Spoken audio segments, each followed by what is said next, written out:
Salut! Bonjour. Yo! Voilà! Salut! C'est un impôt individuel qui se base uniquement sur ce qu'un individu possède et non sur ce qu'il gagne et qu'il dépense. Chaque pays établit un taux d'imposition différent à ses citoyens.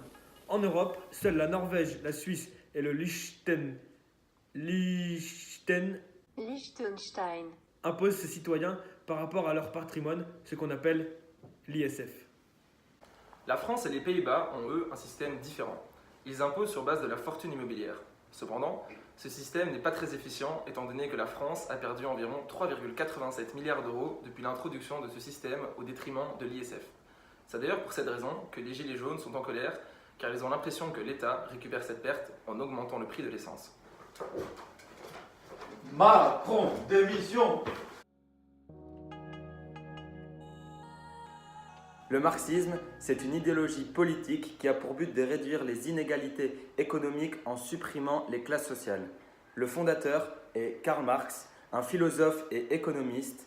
Il est le précurseur de certains courants comme le socialisme et le communisme. Une de ses revendications est la suppression du patrimoine privé. Concrètement, on détermine une classe sociale par 3 critères. Donc il y a d'abord l'origine des revenus, l'activité économique ou le mode de vie dont découle cette classe sociale. Et aussi, il y a des critères d'appartenance qui peuvent être subjectifs ou objectifs. Ces idées politiques et économiques ont été la clé de voûte d'un certain nombre de systèmes politiques dans le monde. Mais attention, le communisme de l'ancienne URSS et de Cuba ne sont pas des bons exemples, car ils se rapprochaient plus d'une dictature, ce qui entraînait une diminution des libertés des hommes. Ah oui, et j'ai oublié, la Corée du Nord, champion du monde de communisme. Marx veut que les gens soient libres de leurs contraintes financières pour qu'ils puissent vivre en faisant des choix sensés sans que leur fortune ne dicte leur mode de vie. Cette phrase de Sartre résume à elle seule le libertarisme. Mais monsieur, c'est quoi le libertarisme? Un libertaire, c'est quelqu'un qui conteste toute autorité de l'organisation sociale au nom de la liberté, qui refuse catégoriquement l'intervention de l'État et qui est à la limite de l'anarchisme. Donc pour lui, une société sera considérée comme juste à condition de garantir un maximum de liberté à un individu. Du coup, le libertarisme, c'est de gauche ou de droite? Eh bien, les deux. D'un côté, il prend des sujets comme la dépénalisation de la drogue, la liberté d'expression ou la liberté d'immigration. Et d'un autre côté, des sujets comme la propriété privée, la liberté d'entreprendre ou une réduction drastique de la fiscalité. Par contre, je me demande si le libertarisme est opposé à toute loi. Non! Les droits sont certes essentiels à la liberté, mais celle-ci n'est que fictive si l'État ne s'assure pas que ces droits sont respectés. Il n'est donc pas forcément contre l'instauration d'un État minimal. Un État minimal?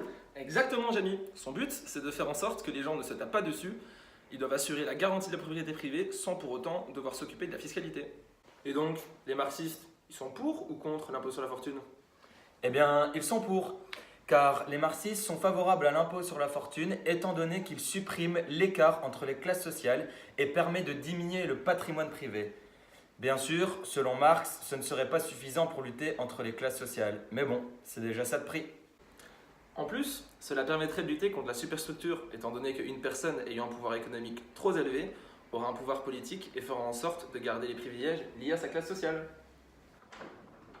Et pour le libertarisme, c'est pareil?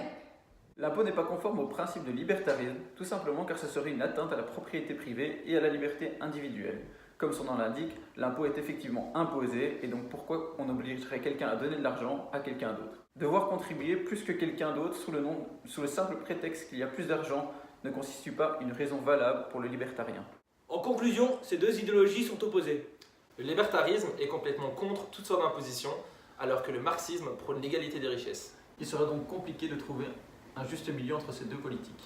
C'est sur ces mots que nous allons vous quitter et on vous souhaite à tous un agréable blocus.